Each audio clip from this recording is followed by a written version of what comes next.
और अल्ट्रासाउंड पे हमें पता चल क्या? जी सर। सर हमें अगर हिस्ट्री एग्जामिनेशन पे और अल्ट्रासाउंड पे कंफर्म पता चल जाता है कि पेशेंट का एडिनोमायोसिस है, उसको एचएमबी भी है, उसके साथ साथ उसको जो है वो दर्द भी है, तो अगर हमने डिसाइड कर लिया है कि हम उसको जो है माइनर रखेंगे, तो एक इज इट एक जी मिनट सर। मेरी भी सुन लो। हम भी पढ़े हैं राहों में। तो आपने कहा हिस्ट्री फिजिकल एग्जामिनेशन से कंफर्म हो जाता है कि उसको एडिनोमायोसिस है, और क्या है? और अल्ट्रासाउंड पे भी कंफर्म हो जाता है कि हमारा एडिनोमायोसिस है, और पेशेंट को पीरियड्स के दौरान दर्द भी होता है और साथ उसको एचएमबी भी है, और हमने डिसाइड किया कि पेशेंट को एडिनोमायोसिस है। तो सर इसके लिए हमने क्या पेशेंट की पहले उसकी कोई सैंपलिंग करनी है, या उसको माइनर रखने के बाद हमने 6 मंथली उसको सैंपलिंग के लिए बुलाना है? Very good. पहली बात तो ये है, इनका सवाल है जी कि पेशेंट की हिस्ट्री इंक्लूडिंग अल्ट्रासाउंड, आप ये ना कहें कंफर्म, सजेस्टिव हैं कि वो केस ऑफ एडिनोमायोसिस। आप लफ्ज सही नहीं इस्तेमाल कर रही, कि आप कहें सुजेस्ट कर रही हैं वो कि एडिनोमायोसिस है। कंफर्म तो बिल्कुल नहीं हो सकता। ना हिस्ट्री से हो सकता है, ना फिजिकल एग्जामिनेशन से हो सकता है, ना ही अल्ट्रासाउंड वालों से भी कंफर्म हो सकता है। वो सुजेस्ट कर सकते हैं। इन तीनों बातें जो आपने कही, उसकी हिस्ट्री कैन बी सजेस्टेड। उसका फिजिकल एग्जामिनेशन आपने किया, यूट्रस इनलार्ज है वगैरह वगैरह, और यूनिफॉर्मली इनलार्ज है, चूँकि फाइब्रेड डिफरेंशियल डायग्नोसिस में फाइब्रेड आता है, वो तो नोडुलर सा होता है।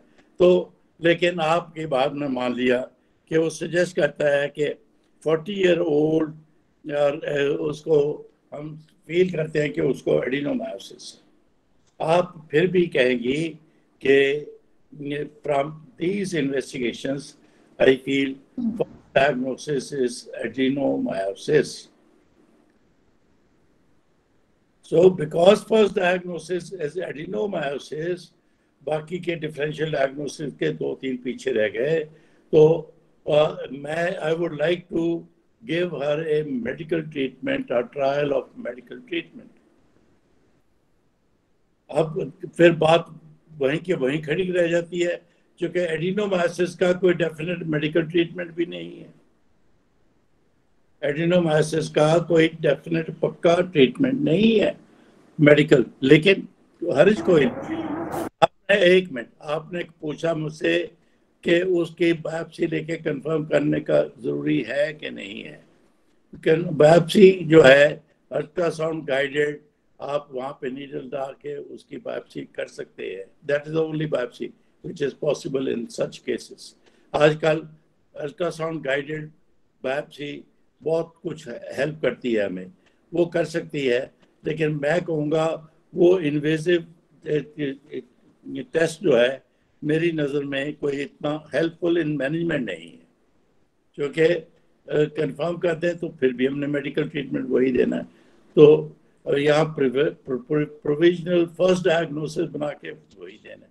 तो आप कह सकती हैं आप कि हम मैं कंफर्म कर सकती हूँ इसको अल्ट्रासाउंड गाइडेड नीडल बायोप्सी से, कि वहाँ वो जो सिस्टिक एरिया यूट्रस में नज़र आ रहा है, वहाँ से मैं एस्पिरेट लूँगी, वहाँ पे एंडोमेट्रियल ग्लैंड्स या एंडोमेट्रियल पैरेंकाइमस टिश्यू वो नज़र आएगा, तो वो फिर एडिनोमायोसिस है। तो लेकिन ज़रूरी नहीं है, मैं पक्का नहीं कहूँगा। क्योंकि आप सच पूछिए मुझे, बताइए कि आपने अपने डिपार्टमेंट में कितनी दफ़ा एडिनोमायोसिस का डायग्नोसिस इस तरह से होता देखा है? नहीं होता। हम नहीं करते। हमारी इम्तिहान में सवाल जो है क्लोज टू रियलिटी होने चाहिए। क्लोज टू रियलिटी होने चाहिए, जो आपने देखा है, किया है, उसके साथ साथ ही रहिए। तो इसलिए मैं तो ये कहूँगा कि I like to give medical treatment, जो भी है साइक्लिकल ओसीपी दें, कुछ दें उसको। तो वो दे के फिर मैं देखूँगा कि कंटिन्यूसली ओसीपी दे सकते हैं। फिर और अगली बात तो जो कि बहुत ही लेस इफेक्टिव है as compare to endometriosis in these cases, फिर हम उनको 3 महीने बाद रिव्यू कर सकते हैं। और रह गया हैवी मेंस्ट्रुअल ब्लीडिंग, उनमें होती है, सब में नहीं होती, होती है। तो हैवी मेंस्ट्रुअल ब्लीडिंग अब तो ओसीपी से कंट्रोल हो जाएगी, साथ उसके ट्रांसमीन टैबलेट्स आप ऐड कर सकते हैं। और उनको मत बोलिए हैवी मेंस्ट्रुअल ब्लीडिंग की पेशेंट है तो एनीमिक होगी, आयरन ऐड कर दीजिए, वो बल्कि सबसे पहले बोलिए आप आयरन में दूंगी चूँकि वो एनीमिक है। तो इसलिए ये इस तरह से आप चलेंगे तो यू विल बी सेफ। अगर हम प्रोविजनल डायग्नोसिस है, पक्का नहीं है, कह के कि ये एडिनोमाइसिस है, शी इज 40 ईयर ओल्ड, मैं इसकी स्ट्रेट अवे हिस्टेक्टमी करूंगी, क्योंकि इसका इलाज तो हिस्टेक्टमी है, वो फिर आपको मुश्किल में डाल देगा, इम्तिहान में मुश्किल में डाल देगा। इसलिए सिस्टमेटिकली चलिए, पहले मेडिकल ट्रीटमेंट दीजिए, उसके बाद वो नहीं होता तो हमारा डायग्नोसिस रिव्यू भी हो सकता है, रिकन्फर्म भी हो सकता है, फिर आहिस्ता आहिस्ता आगे चलिए। क्या आपके मारिया बीबी, आप मारिया थी कि गुलनाज थी? सर मैं गुलनाज थी। Sir thank you so much, I got my answer, thank you. Thank you, चलो अच्छी बात हो। चले, 9 बज के 10 मिनट 7 मिनट हो गए, तो शैल वी स्टार्ट? गो आप, अभी तो 20-21 लोग ही हो। तो डॉक्टर इमराना, चलो आप कुछ कहना चाहती हैं? सर वो अटेंडेंस मार्क किया उन्होंने। अच्छा चलो जी, चल आज के प्रेजेंटेशन करनी है। Maria Gaffar 4th year resident है आरएफ मेमोरियल हॉस्पिटल में। इन्होंने जी फरमा दीजिए मारिया बीबी।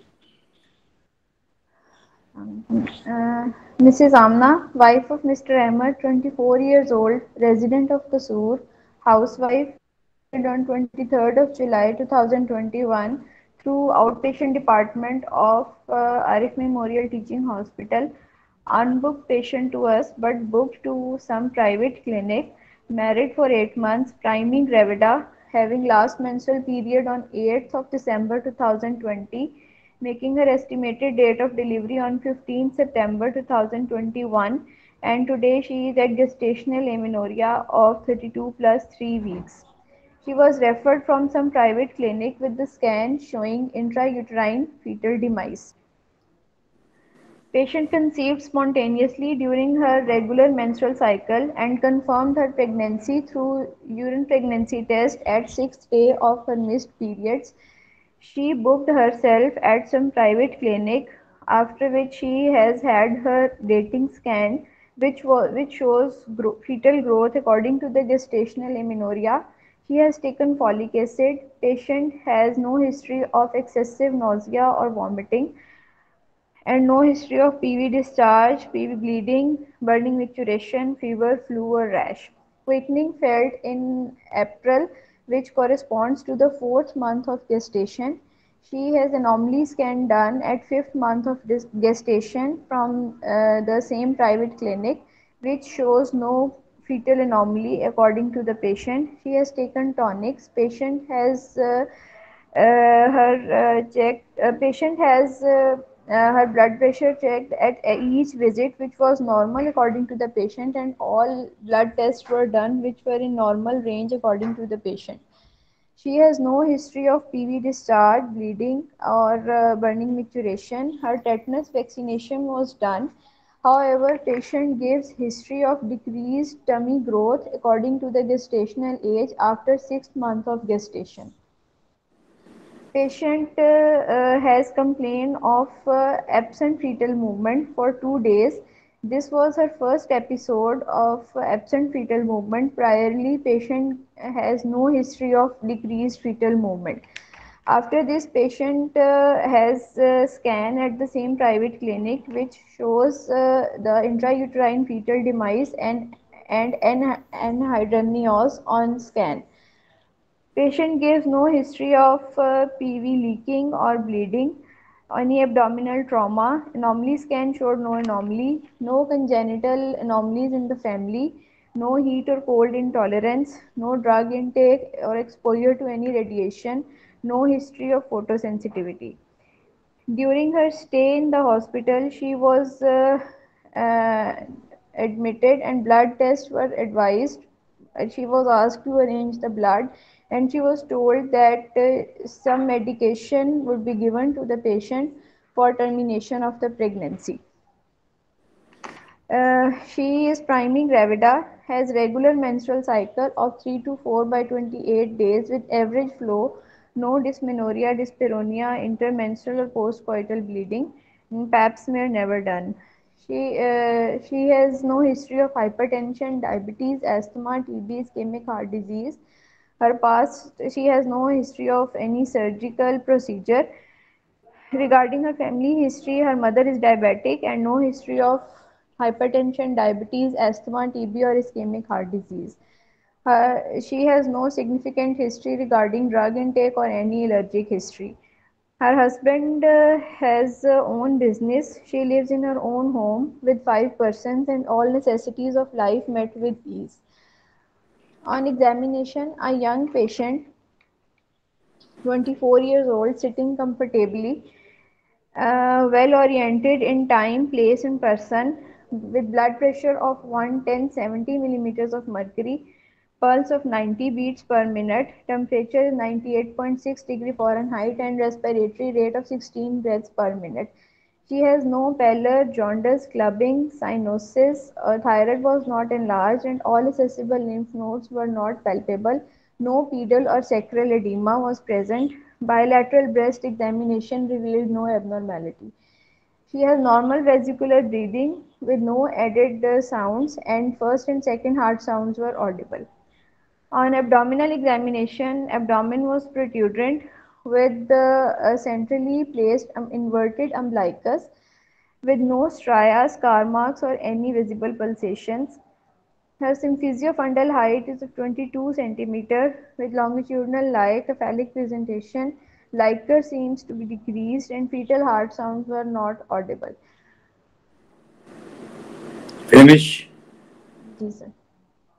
Good. Could you make a brief summary of your case, please? Ji sir. 24-year-old priming gravida at 32 plus 3 weeks with unexplained IUD and having symphysiofundal height of 22 centimeter, longitudinal like cephalic presentation, decreased liquor and fetal heart sounds were not audible. Now, overall, it's good history, good presentation.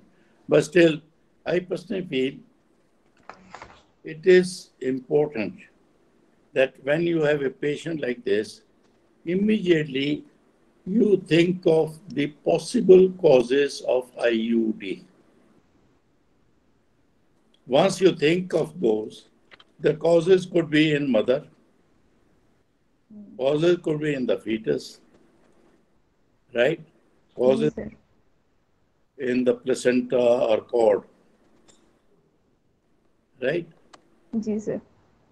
So it's important that you highlight during history or during summary especially and name it that major important causes of IUD in mother. You did say that, लेकिन summary में भी ये शामिल होना बड़ा जरूरी है कि she does not give any history of diabetes, hypertension, or जो भी any infection during this, whatever the causes are. Then it goes into the mother area that there is no family history of such happening or anomalous babies. जी sir. ये माँ को कह के फिर fetus. She had early scan and also anomaly scan which did not show any anomaly. And यहाँ पे लफ्ज़ ऐड कर दीजिए gross anomaly. क्योंकि minor anomaly भी बच्चे को like heart की like और developmental anomalies. Anomalies could be due to chromosomal defect or genetic defect or it could be developmental defect. फिर उसी में आ जाएगा आगे कि जो आपने कह दिया था एक दफा no issue of infection of mother during pregnancy and vaccination has been done. तो फिर आगे placenta, no history of APH. A repeated APH can cause IUD. No history of gush of fluid escaping from that can lead to sir ये सब हम summary में भी explain करेंगे इसके? इम्पोर्टेंट है।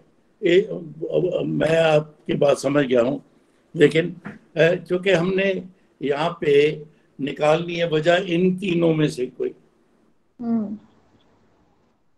इसलिए मैं कह रहा हूँ।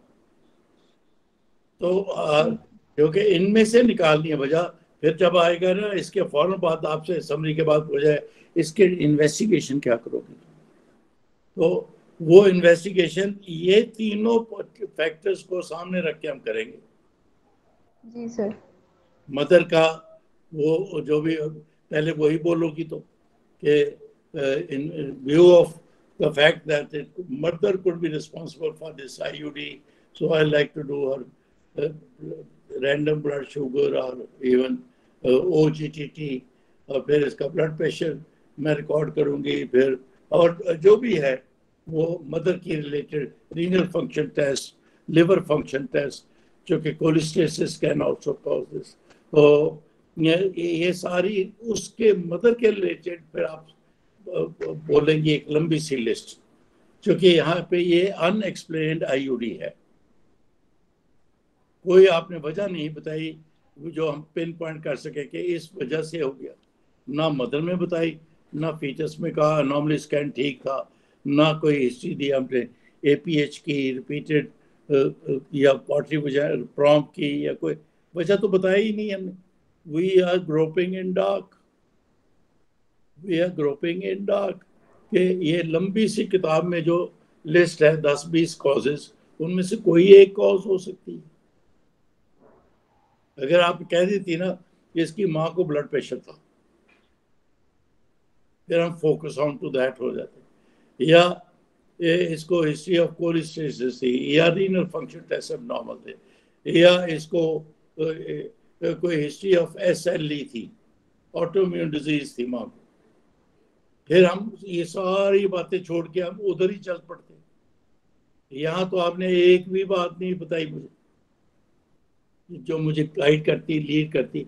आफ्टर हिस्ट्री से हम फिजिकल एग्जामिनेशन से इन्वेस्टिगेशन पे जाते हैं, तो ना हिस्ट्री से ना फिजिकल एग्जामिनेशन से मुझे एक क्लू नहीं मिला। या तो आप कहिए ना कि मैंने आपको ये बताया है that possibly could be the cause, नहीं मिला। आपने अल्ट्रासाउंड पे भी बताया कि फीटल हार्ट एब्सेंट है एंड हाइड्रस है कि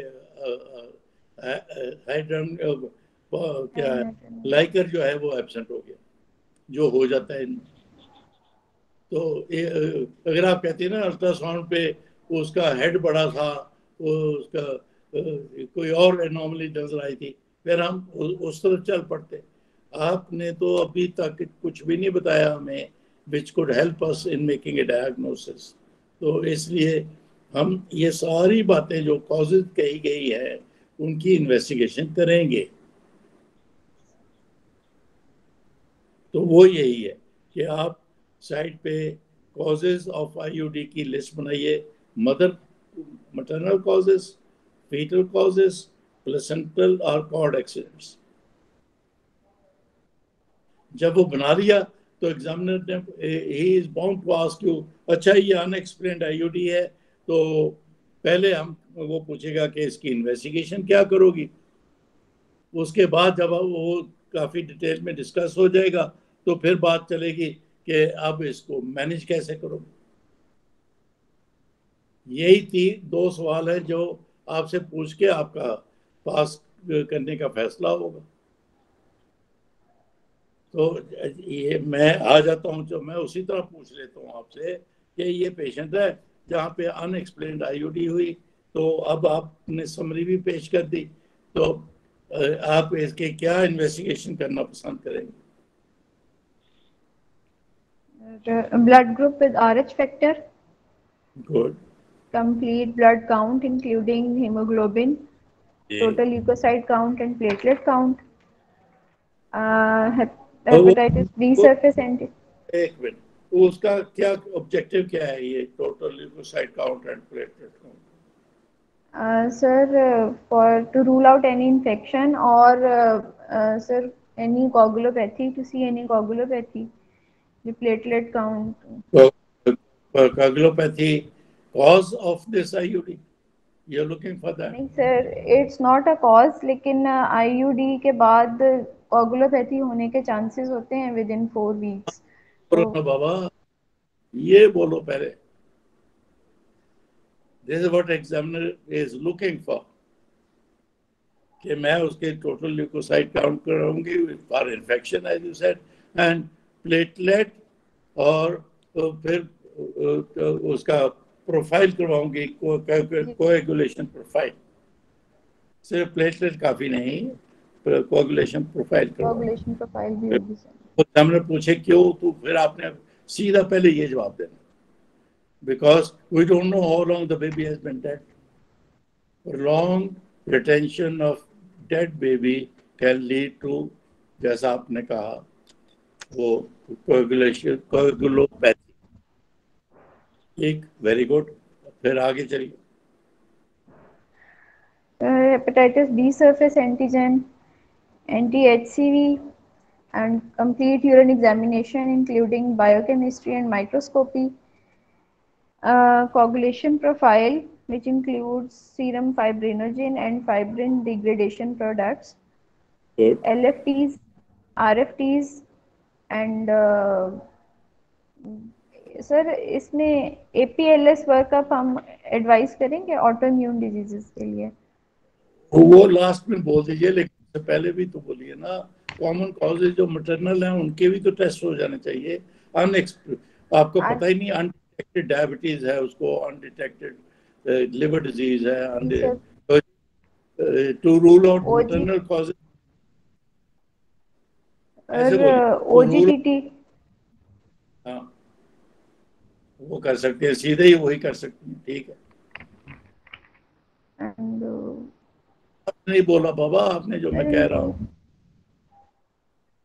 आपने ये अल्फाज बोलने हैं, इन्वेस्टिगेशन पहले बोल दी ना वो सारी, उसके बाद to बोलने rule to. out maternal causes, we will go for blood group Rx factor, complete blood count including hemoglobin, total leukocyte count and platelet count, blood sugar random, hepatitis B surface antigen, anti-HCV, complete urine examination including microscopy and biochemistry, coagulation profile which includes PTAPTT and serum fibrinogen and fibrin degradation products, LFTs, RFTs and OGTT, and good. also the APLS workup for to rule out the autoimmune diseases. और क्या investigation?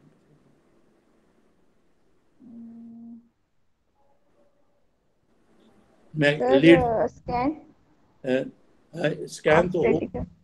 Scan तो हो गया, आपने बता दिया। जी sir. मैं आपको हिंट दे देता हूँ, after birth of the baby. Sir fetal postmortem and placental karyotyping and culture sensitivity and good, and inspection of the placenta. placenta. Okay, placenta infarcts अगर हो तो वो they are one of the causes, and जी also I inspect the cord, कि उसमें not तो नहीं है, और वो कॉर्ड अराउंड द नेक तो नहीं थी, ठीक है। तो जी एट सर। एंड इमीडिएटली आफ्टर बर्थ, ठीक है। जी सर।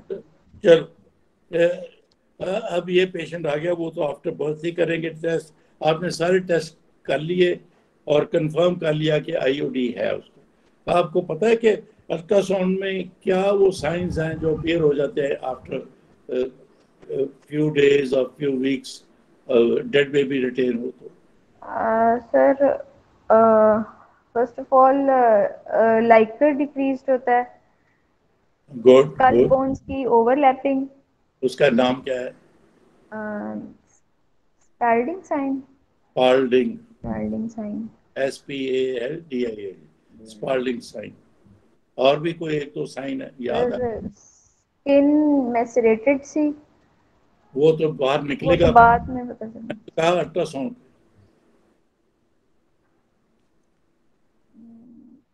नहीं सर, और अभी नीचे ज़हन में आ मैं रहा। बता देता हूँ आपको, कोई बात नहीं, you are doing well. Robert sir, Robertsonian sign. Robert sign, very good. वो क्या होता है? सर अयोटा के अंदर जो है वो गैस आ जाती है। हाँ, लार्ज ब्लड वेसल्स में नियर द हार्ट वो ब्लड की बजाय वो ब्लड तो ड्रेन हो जाता है, गैस हो जाती है। Robert sign, very good. जी सर। तो जी सर। और कोई भी है?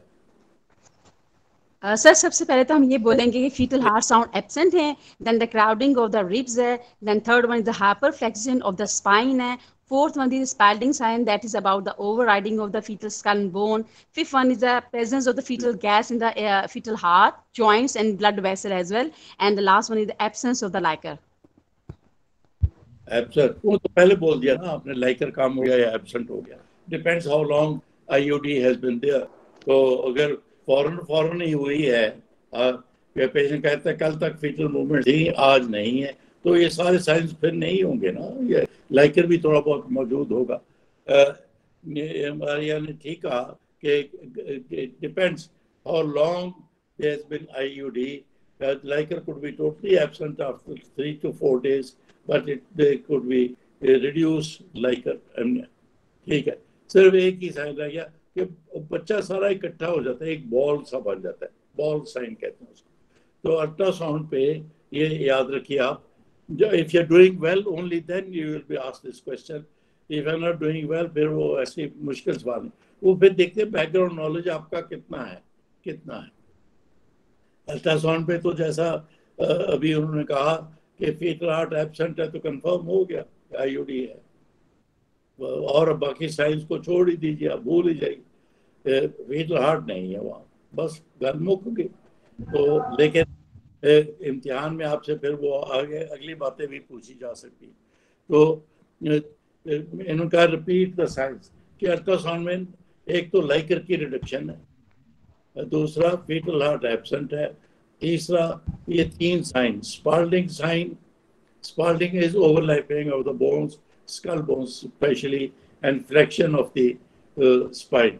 स्पाल्डिंग साइन, रॉबर्ट साइन में instead of blood around the heart big blood vessels gas आ जाती है, और तीसरा बॉल, BALL बॉल साइन, वो बच्चा सारा इकट्ठा होकर गोल सा बॉल सा बन जाता है।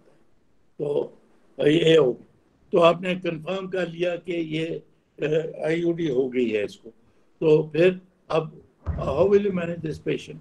डॉक्टर मारिया, क्या है डॉक्टर मारिया? जी सर, as जी the बोलिए। patient is already as the patient is already admitted, I will counsel the couple about the diagnosis and the management plan. I will counsel them that 50% of the intrauterine fetal demise are idiopathic, and give them the medical them the management options, like the expectant management or the medical management. In expectant management, I will tell the patient that we can wait for up to 90% of the patients will go into spontaneous labor within 3 weeks. But the meanwhile, we have to repeat the tests like coagulation profile twice weekly, and in the medical management, we will counsel the patient about the dose of misoprostol, as the fundal height is less than 24 weeks, so we will terminate the pregnancy by giving misoprostol, and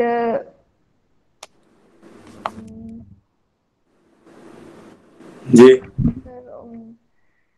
according to the FIGO criteria, we will give the misoprostol. As in FIGO criteria, the gestational age which is less than 26 weeks, the dose is 200 microgram per vaginal every 4 to 6 hours, and total 5 doses are recommended.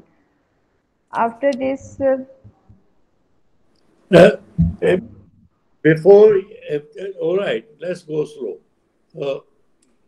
Patient says, okay, doctor sahab, I don't want to wait for 3 weeks or 4 weeks. Do something, get rid of this.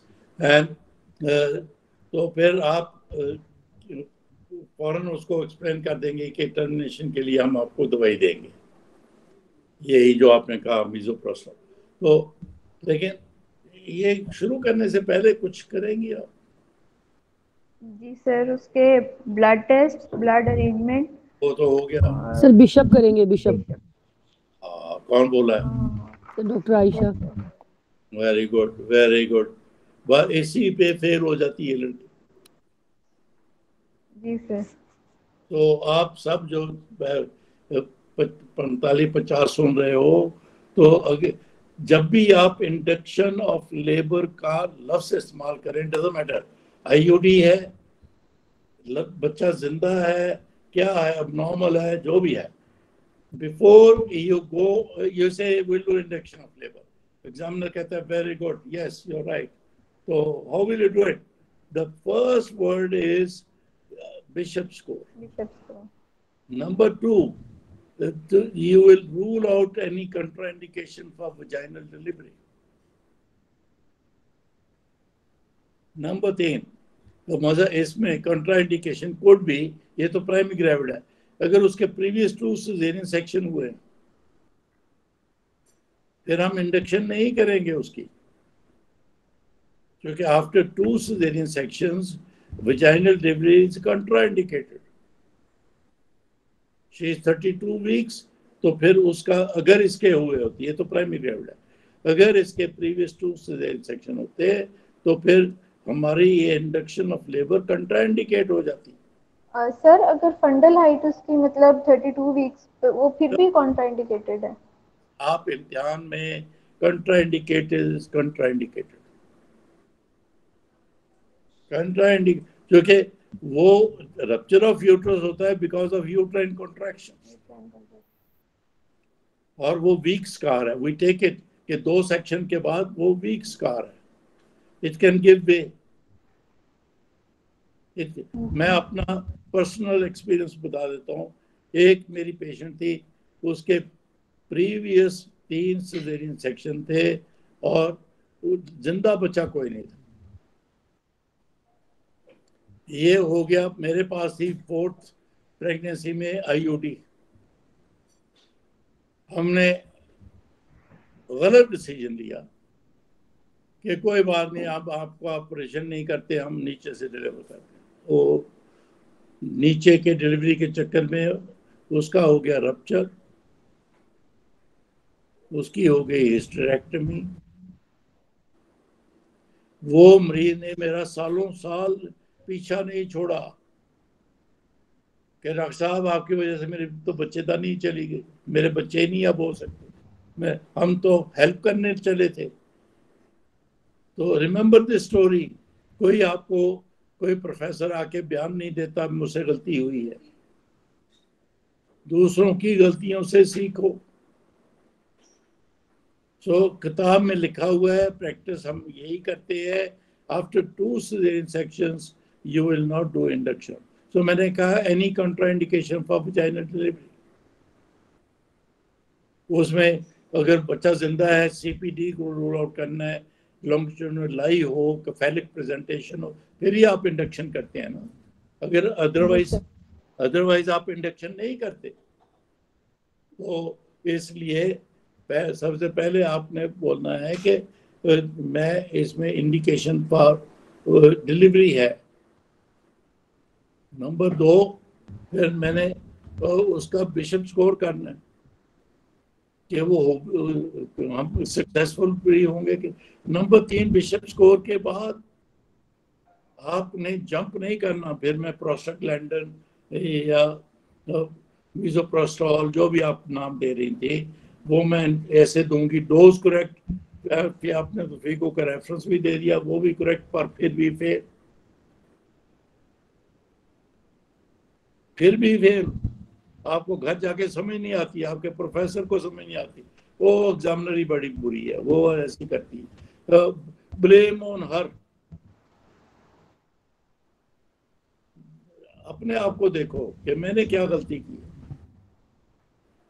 मेरी एक student है कोयटा से आके, सालों साल से वो आ रही है, मेरी क्लास अटेंड करती है, मैं 1-to-1 उसकी कोचिंग करता हूँ, क्योंकि वो बेचारी इतनी दफा फेल होगी, मैं आई फील सॉरी फॉर, लेकिन वो सुनती ही नहीं है, अपने आप पे गौर ही नहीं करती। सो जब आपको कोई इस तरह का खुदा न खासा हादसा हुआ हो, आप कोई 50 लड़कियां मेरी बात सुन रही हैं, तो अगर आप सुन रहे हैं तो आप में से कुछ 2-4 ऐसे भी होंगे जो फेल हो चुकी हैं, अपने आप पे गौर करो, where did I go wrong. जैसे मैंने अभी कह दिया, ये तो फीगो का रेफरेंस दे रही थी, ये डोज मीजोप्रेस्टोल की बता रहे थे, सबको ही बता रही, सही से ही था वो सारा कुछ, फिर कहां से फेल हो गई। वो एक छोटा सा एक लफ्ज बोला इन्होंने कि I will make sure that she can deliver vaginally और there is no contraindication for vaginal delivery. ये तो आईयूडी है, इसमें तो वो lie of the baby presentation unimportant है, but if you are going to do induction of labour for a live baby, you have to make sure कि longitudinal lie हो, cephalic presentation हो और सीपीडी ना हो। ये 3 अल्फाज बोलिए बोलिए। उसके बाद फिर आपने बिशप स्कोर कर लिया। बिशप स्कोर क्या होता है ये आप सबको आना चाहिए। उसके 5 पॉइंट्स हैं, 4 रिलेटेड टू सर्विक्स है, 1 स्टेशन। सर्विस की पोजीशन क्या है, सर्विस की कंसिस्टेंसी क्या है, उसकी लेंथ क्या है, और वो सॉफ्ट है क्या है। तो ये 3-4 बातें, प्लस फिर आता है कि स्टेशन ऑफ द हेड क्या है, वो एंगेज है नॉट एंगेज। अगर एंगेज होगा तो 0 स्टेशन तक हेड आया होगा, तो आपने ये बोलनी है बात। तो अगर बिशप स्कोर 6+ है तो गुड फॉर इंडक्शन, अगर उससे कम है तो फिर आप से बात चल जाएगी कि कम है तो उसको राइपन कैसे किया जा सकता है या फेवरेबल कैसे किया जा सकता है। वो 2-4 तरीके जो हैं, एंटी प्रोजेस्ट्रोजन दे दीजिए, और या मैकेनिकल तरीके हैं, या जो भी है फोलिस कैथेटर वगैरह, ये आप पढ़ लीजिए इंडक्शन ऑफ लेबर के मुख्तलिफ तरीके, लेकिन कॉमनेस्ट वही है जो आपने बोल दिया। चलें, आपने ये पेशेंट है primary gravida with IUD, 32 weeks पे यू डिसाइडेड कि हम इसको, अब पेशेंट डिसाइडेड, बल्कि आपने ठीक कहा कि पेशेंट को दोनों ऑप्शंस दी गई कि या wait and see for spontaneous onset, जो आपने कहा विद इन 3 to 4 वीक्स हो ही जाता है। तो लेकिन अक्सर पेशेंट्स तो दे ऑप्ट फॉर एक्टिव मैनेजमेंट। इनको पैसिव मैनेजमेंट या एक्टिव मैनेजमेंट, ये 2 टर्मिनोलॉजी दी जाती है, आप जो मर्जी कह दीजिए।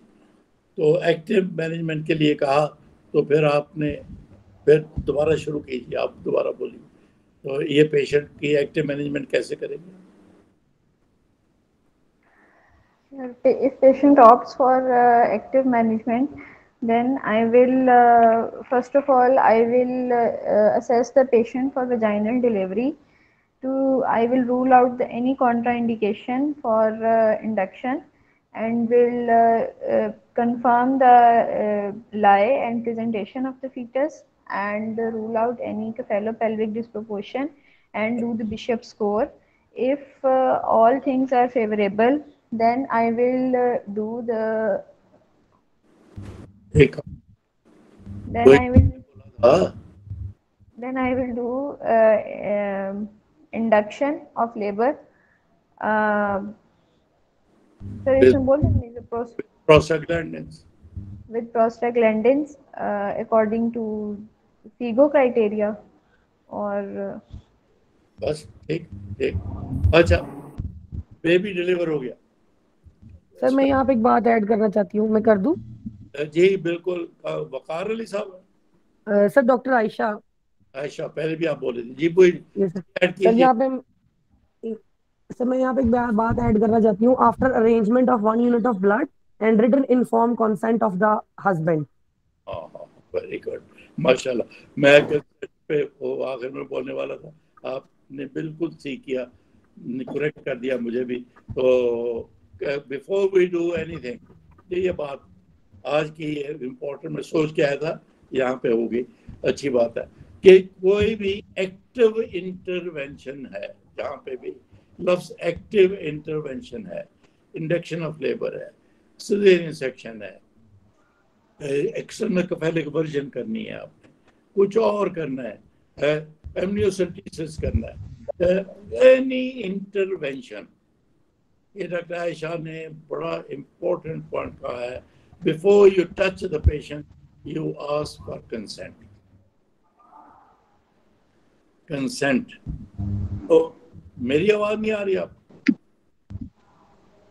तो आ रही है कि नहीं आ रही? आ रही है, तुम्हें मेरी आवाज आ जी रही है? सर आ रही है। चलो ठीक। तो आप before you touch the patient आपने ये अल्फाज बोलने हैं, आई आस्क फॉर कंसेंट।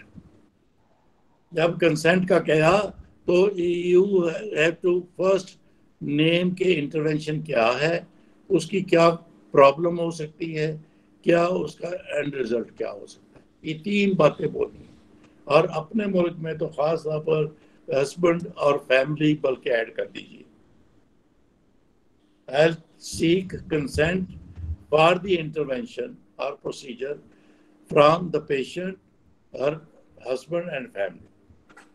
चूँकि बेशुमार दफ़ा होता है अपने मुल्क की प्रैक्टिस में, वो बीवी भी खुश है, खामद भी खुश है, रिश्तेदार आ गए तो साड़ी मर्जी तो बगैर ऑपरेशन क्यों किया, सानू तो दसिया ही नहीं, सानू तो पूछा ही नहीं, एवं थोड़े द्वारे हो जाते। तो थैंक यू आयशा। तो ये consent is very very important. कुछ भी आप इंटरवेंशन बोल लेना, मैं एमनियोसेंटेसिस करूँगा, छोटी सी सुई डालनी, लेकिन आप किसी भी इंटरवेंशन से पहले ये आयशा के अल्फाज बोलोगे, मेरे नहीं है आयशा के, तो कि आई seek consent from the patient, husband and family. तो फिर कंसेंट में बोलना है, फर्स्ट आई एक्सप्लेन के रीजन क्या है, इंडिकेशन क्या है, फिर वो प्रोसीजर क्या है, and then last most most most important कि उसकी पॉसिबल कॉम्प्लिकेशन क्या हो सकती है, पॉसिबल कॉम्प्लिकेशन क्या हो सकती है। लेकिन हम पाकिस्तान में रहते हैं, यूरोप या वहाँ अमेरिका नहीं रहते, वहाँ को complication right up to death बोलते हैं। ठीक है, किसी भी प्रोसीजर में एनेस्थीसिया में डेथ हो सकती है। अपने मुल्क में ये बताओ तो मरीज नस जाएगा, तो ये तो मैंने डराउन दी है, ये तो मैंने मौत दिखा दी। तो कॉम्प्लिकेशन बताने का अंदाज आपका सही होना चाहिए, पेशेंट को भगाना नहीं है, पेशेंट को बताना है कि पॉसिबल रिस्क क्या होंगे। उन्होंने ऐसा ने एक बोला कि आई अरेंज 1 पॉइंट ऑफ ब्लड, इम्तिहान में बिल्कुल सही है, प्रैक्टिस में शायद इतना जरूरी नहीं। हाँ, 1 पॉइंट ऑफ ब्लड क्यों? रिस्क ऑफ पीपीएच, जहाँ पे रिस्क ऑफ पीपीएच आपको लगेगा वहां पे जरूर बोलिए कि आई अरेंज ब्लड, बल्कि साथ ऐड कर दीजिए, एग्जामिनर बहुत ही खुश हो जाएगी, I call for senior colleague to oversee the procedure or intervention। वो सीनियर बन के एग्जामिनर बड़ी खुश होती है। तो आ गए आप, फिर आपने इंडक्शन का डिसाइड किया, बोलिए फिर।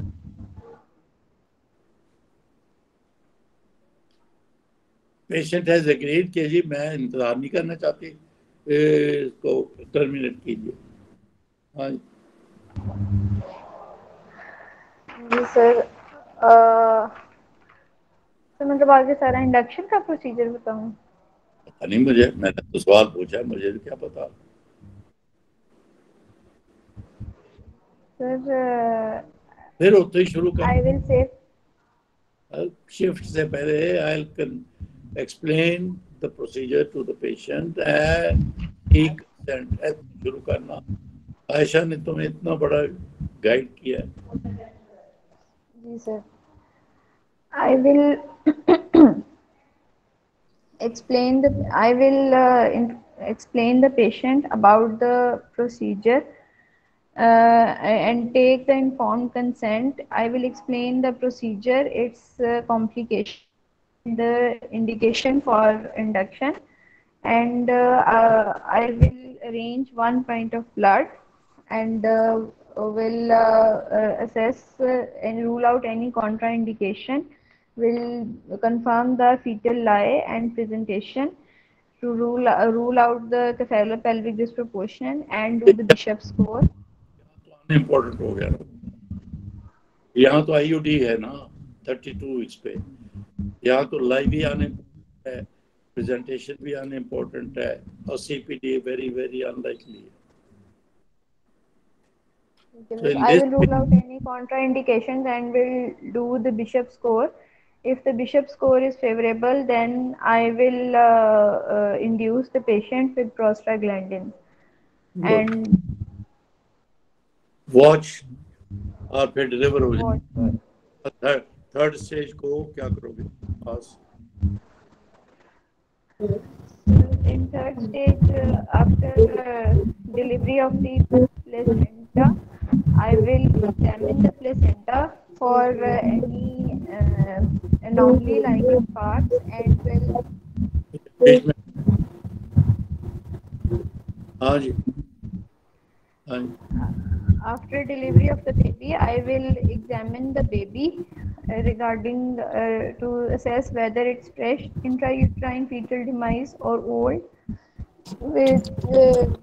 And I will see the इसमें सारे फूलों के स्किन और बोन्स की ओवरलैपिंग वो सारा कुछ बताऊँ इसमें। मतलब पहले बोलो कि जब डिलीवर होगा तो मैं प्लेसेंटा को इंस्पेक्ट करूंगी, कॉर्ड देखूंगी, फिर बेबी को देखूंगी कि एनी ग्रॉस एनोमली है नहीं है, फिर depending upon duration of IUD maceration के साइंस हैं, फ्रेश स्टिल बर्थ है, ये इस तरह की बातें बोलते चले जाओ ना।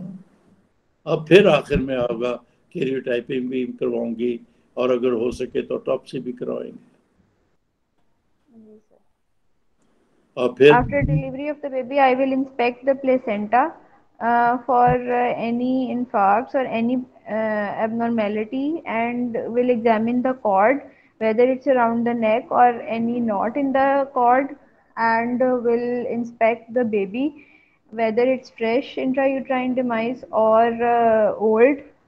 To see this, I will see the signs of maceration and will see any gross fetal anomaly. And after this, I will do the placental to rule out any cause, or I will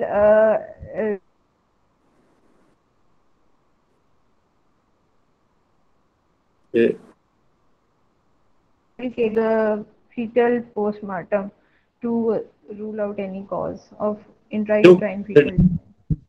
ये postmortem कहने से क्यों डर रही है? नहीं sir, डर नहीं रही।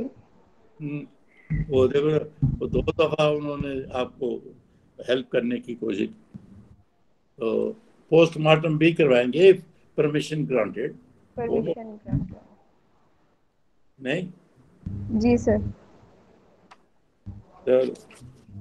तो मेरा रह गए 10 मिनट, मैं आपको ऑर्गेनाइज तरीके से इंट्रायूटेराइन डेथ के वो क्या क्या पॉसिबिलिटीज हैं सवालों जवाबों की वो बता दूं। तो पहली बात तो ये है, पहली बात तो मैं यही कहूँ कि माया यू डिड वेरी वेल, लेकिन थोड़ी सी डरी सी हो, हालांकि मैं इतना डरावना नहीं हूँ। तो बात ज़रा विद कॉन्फिडेंस कीजिए।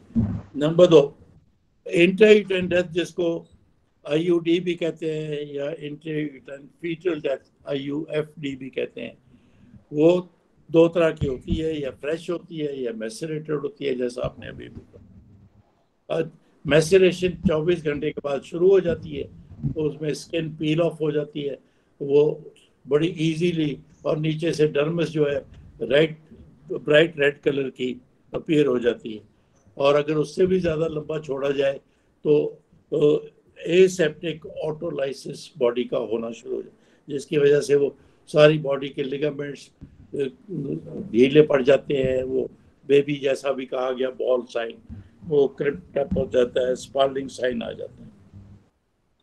मैंने शुरू में बोला कि causes of IUD would be fetal, would be maternal, centre, इन तीन में से। और most of the maternal causes जो हैं वो they lead to placental causes. They operate, diabetes operate through placental insufficiency, hypertension through placental insufficiency. So they operate through the placenta and cause IUD. इसका diagnosis easy है, history फीट loss of fetal movements. फिर जब आप examine करें, height of fundus is lower, liquor या बिल्कुल absent हो जाता है, कम हो जाता है, और फीटल मूवमेंट्स भी नहीं होती, फीटल हार्ट भी नहीं होता, और ब्रैक्शनिक कॉन्ट्रैक्शन भी खत्म हो जाता है। यूट्रस फील वेरी सॉफ्ट, जो कि ब्रैक्शनिक्स में तो एट टाइम्स फर्म हो जाती है due to contraction. Obviously ultrasound से ये कंफर्म हो जाएगा, उसकी हमने काफ़ी डिटेल में बात कर चुके हैं। और पुराने ज़माने में तो एक्सरे भी करते थे, उसमें ये सारी चीज़ें देखते थे, लेकिन अब अल्ट्रासाउंड से ही दिखाई हो जाती है। मारिया ने बता दिया कि इसकी मैनेजमेंट है, यू कैन डायग्नोस से कंफर्म हो जाए तो या पैसिव या एक्टिव।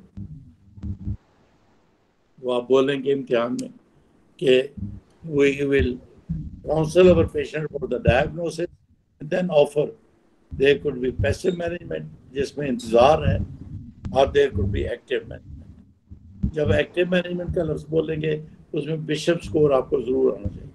इमीडिएटली पूछा जाएगा बिशप स्कोर क्या होता है, वो उसका स्कोर 10 कैसे बनता है, क्या क्या उसमें। मैंने कहा 4 चीज़ें रिलेटेड टू सर्विक्स और एक स्टेशन, वो पढ़ लीजिए, याद रखिए। फिर इंडक्शन ऑफ लेबर कैसे करते हैं, वो अभी हमने काफ़ी बात की, डॉक्टर मारिया ने बता भी दिया। मिथोप्रोस्टोल कैसे देते हैं। सर मेरा क्वेश्चन है, मुझे याद रखिए कि एमनियोटमी नहीं करेंगे आईयूडी के बाद। इंडक्शन ऑफ लेवल में, सर्जिकल इंडक्शन में एमनियोटमी भी एक मेथड है, लेकिन आईयूडी के बाद एमनियोटमी नहीं करेंगे। जी बोलो भाई, वो सवाल पूछने वाले बोले। सर सर हाइड्रोकेफेलस बेबी अगर एमनियोटमी नहीं करने का रीजन भी बता दें। एक बोले, हाइड्रोकेफेलस बेबी हो तो फिर, और सर आईयूडी हुई हो तो सर हमारा प्लान ऑफ मैनेजमेंट किस तरफ जाएगा और किस तरह जाएगा? वो ज़ाहिर है कि हाइड्रोकेफेलस जिंदा हो, उसको हमने शंट डलवाना हो तो सेक्शन होगा, अगर नहीं तो वजाइनल डिलीवरी होगी। और वजाइनल डिलीवरी 2 तरह से होती है। अगर वो कैफेलिक है तो उसके सैजिटल सूचर सेपरेटर होते हैं, उसमें एक सुई डाल दीजिए, वो हाइड्रोकेफेलस ड्रेन हो जाएगा, तो हेड कोलैप्स हो जाएगा और डिलीवरी हो जाएगी। अगर वो ब्रीच है, जो आम तौर पर होता है, अगर वो ब्रीच है तो फिर भी चूंकि उसको अगर हमने जिंदा रखना है तो सेक्शन ही होगा, फिर उसका कॉर्टेक्स इतना थिन आउट हो गया है कि कंपैटिबल विद लाइफ नहीं है। फिर पहले ब्लीच ड्रिवर करेंगे, फिर उसका हाइड्रोकेफेलस को ड्रेन किया जा सकता है बाय कटिंग स्पाइन, और 2-3 रूट्स हैं, उनके जरिए हम लेटरल वेंट्रिकल में पहुंच सकते हैं। तो उन 2-3 रूट में से एक आसान रूट है थ्रू द पैलेट, जो कि ब्रीच है तो आप पैलेट तक पहुंच सकते हैं, और थ्रू द मेस्टर्ड प्रोसेस, और through the sub occipital region. ये 2-3 रूट्स हैं जहाँ से हम उसको हाइड्रोकेफेलस को ड्रेन करेंगे। और तो मैं समराइज कर दूँ, अगर हाइड्रोकेफेलस कंपैटिबल विद लाइफ है फिर तो सेक्शन होगा, और उसके बाद सेक्शन हो, तो उसके बाद शंट पड़ेगा। अगर कंपेटेबल विद लाइफ नहीं तो कफेलिक है तो जो ही थोड़ी सी डायलिटेशन होती है सर्विक्स की, सेजिटल सूचर के जरिए हम नीडल डाल के वो हाइड्रोकैफलस को ड्रेन कर देंगे और वो कोलैप्स हो जाएगा तो डिलीवर हो जाएगा। अगर वो कफेलिक नहीं, ब्रीच है जो ज्यादा कॉमन ब्रीच है, तो फिर उसके ब्रीच की डिलीवरी के बाद स्पाइन को कट करके वहां से ड्रेन कर सकते हैं, क्योंकि सीएसएफ जो है थ्रू स्पाइनल कॉर्ड सर्कुलेट करते हैं। और ये 2-3 रूट्स तो मैंने बोले, बेस्ट इज पैलेट, मेस्टर्ड प्रोसेस, मेस्टर्ड और सब। Do I answer? जिन्होंने हाइड्रोकैफलस का पूछा था तो तसल्ली है, कुछ और पूछना है? जी सर, थैंक यू सर। आपकी आवाज तो लड़कियों जैसी है, नाम आता है सर वो मेरे भाई का वो लगा हुआ है, आईडी लगा हुआ है, मुझे लगाना नहीं आता था, उसने मुझे ग्रुप में ऐड करवाया है। ये मेरे भाई का। ये वकार साहब की आवाज कैसी है? ये वकार नहीं है, ये मेरा भाई है। हाँ तो मुझे क्या पता तुम्हारा भाई है, मुझे याद जब तुम बोलते पता है वकार। झूठ बोल रही है। चुप क्या पता। चलो तो एक्सक्यूज मी सर, एक क्वेश्चन पूछना था, एक क्वेश्चन प्लीज। ये बोलिए। जी सर, ये जो अभी ये केस प्रेजेंट हुआ है, ये जो पेशेंट जो है इनका 32 वीक्स पे आईयूडी हो गया है, तो इसमें हमने जो है माइसोप्रोस्टोल से पहले या प्रोस्टाग्लैंडिन से पहले हम इनको मैकेनिकल इंजेक्शन कर सकते हैं by using the follies catheter? ना, बिल्कुल ना करो, बिल्कुल ना करो। मैकेनिकल सर्जिकल इज आउट, क्योंकि जब वो करोगे मेम्ब्रेन रप्चर हो जाएगी और उसके बाद अगर डिलीवर नहीं हुआ तो फिर एमनियोनाइटिस वो रिस्क। मैंने बोला ना, रेड में लिख लो, नो एमनियोटमी। तो अगर आप पॉलिश डालते हो, स्ट्रेच करते हो, तो वो रिस्क ऑफ एमनियोटमी हो जाता है ना। चलो फिर हम आ गए कि इसके कॉम्प्लिकेशंस हमने आज नहीं की। Complication most important, top of the list पे बोलिए, psychiatric complication. Patient become depressed और रोना धोना शुरू हो जाता है। और उसके बाद इन्होंने, मारिया ने बोला था DIC भी हो सकता है इसमें। तो अगर देर कर दे हम डिलीवरी में, पैसे मैनेजमेंट करें। और जैसा आपने अभी कहा, अगर स्पॉन्टेनियस रप्चर हो जाए मेम्ब्रेन्स का तो इन्फेक्शन भी हो सकती है, इंट्राह्यूमरल। ये तीनों सीरियस बातें, कॉम्प्लिकेशंस। ऑटोप्सी आपने कह दी, कैरियोटाइपिंग कह दिया, हमने नहीं डिस्कस किया तो एक ही बात, future pregnancy. So we have to counsel our patient in view of this experience। अगर हम नोन कोई कॉज निकाल लेते हैं कि ये वजह है तो उस वजह को ठीक करेंगे। अगर अननोन है, अनएक्सप्लेन्ड कहेंगे पेशेंट को, और फिर अगली प्रेगनेंसी को क्लोजली मॉनिटर करेंगे। ये अल्फाज बोले। चलो, thank you very much. Sir एक लास्ट सर एक क्वेश्चन। सर आपने हाइड्रोकेफेलस बेबी का आपने जो बताया कि आपने कहा है कि ये एनकेफेलोसेंटेसिस करनी है, स्पाइन से ड्रेन करना है। थर्ड जो आपने वो मैंडिबल वाला बताया वो प्लीज दोबारा बता दें। मैंडिबल नहीं बोला, पहला मैंने पैलेट बोला, दूसरा बोला मेस्टोहेड, और तीसरा बोला सब ऑक्सीपिटल रीजन। वहां से ऑक्सीपिटल बोन के नीचे से सुई आसानी से चली जाती है अंदर मेडुला वगैरह में, और वहां से ड्रेन हो जाती है। ये 3 रूट पर। हेलो सर, अस्सलाम वालेकुम सर। सर मेरा भी एक सवाल है सर। हेलो सर जी। बोल रहे सर, अगर हमें ये फीगो की रिजीम याद ना हो तो सर ये अगर हम गलत मत बता देते हैं तो ये हम फेल हो सकते हैं इसके ऊपर? क्या आप भी पास हो जाओगे अगर फीगो की रिजीम याद नहीं?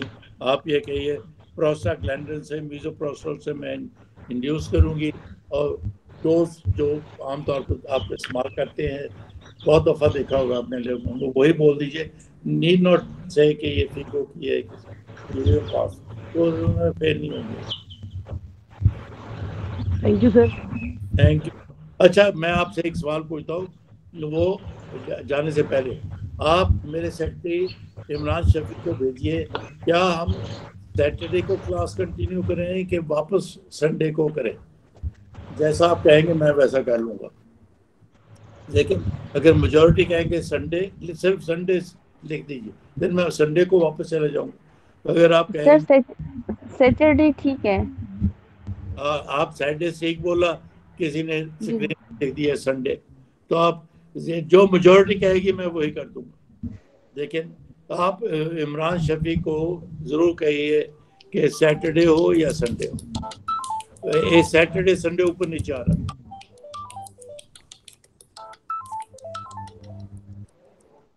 हेलो हारून साहब, एक बार होल्ड करो, मैं 1 मिनट क्लास करता हूँ। Okay then, see you next time. Thank you sir, thank you sir. Allah हाफिज़।